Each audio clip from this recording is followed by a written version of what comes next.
Hey guys, welcome back to another movie review. So tonight, I just got back from watching The Fall Guy. Now, if you guys don't know what this movie is, it is basically a new action comedy flick starring Ryan Gosling and Emily Blunt. Yes, that's right, Ken and Kitty Oppenheimer.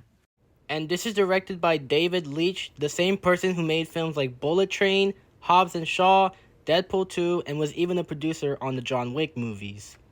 The premise of this movie basically follows a stuntman played by Ryan Gosling who works with this movie director who he just so happens to have a big crush on.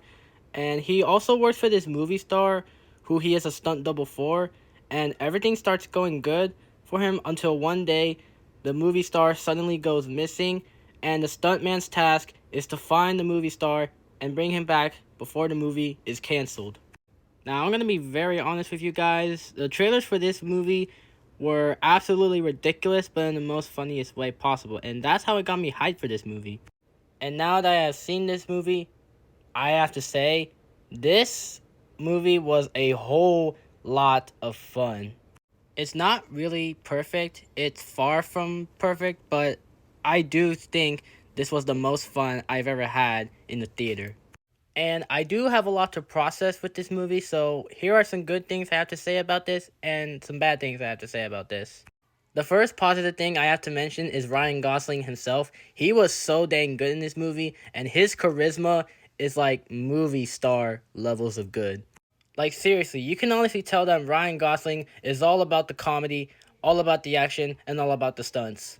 The second positive thing I have to mention is Emily Blunt herself. She was also good in this. Like, she's not just there to be a love interest for Ryan Gosling, she is there to have great comedic chemistry with Ryan Gosling. The third positive thing I have to mention is the humor. And I know that humor can be very silly in other films, but the humor in this film in particular just got me laughing throughout the whole entire movie. Also, quick spoiler warning, but we get like a Taylor Swift number in this, and I'm not complaining. I thought it was kind of good. The fourth positive thing is the stunts. They all looked insane, especially when you have Ryan Gosling doing them, and you can tell that the filmmakers behind this appreciated the hard work they put into the stunt budget.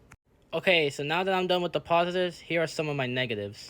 The first negative thing is the runtime of this movie. It was 2 hours and 7 minutes long, and it just kind of felt very bloated. And I do wish that this movie would have been like at least an hour and 40 minutes long instead. Another negative thing is the lackluster action. While some of the action scenes look cool in this movie, most of them looked like Ryan Gosling was just doing them in front of some weird green screen filled with CGI. The third negative thing is the editing. It kind of looked just a bit sloppy. And lastly, the fourth and final negative thing is the first two acts of this film. I do think they kind of dragged the movie on for way too long, but the third act eventually redeems it with its over the top action scenes, and it just worked so well.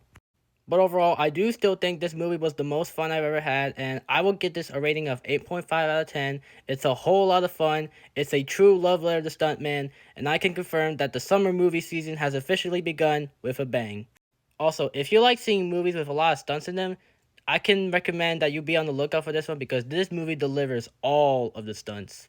But anyways, yeah, that's my review on The Fall Guy, and thank you for watching. If you want to see more reviews like this, follow me for more. Peace out.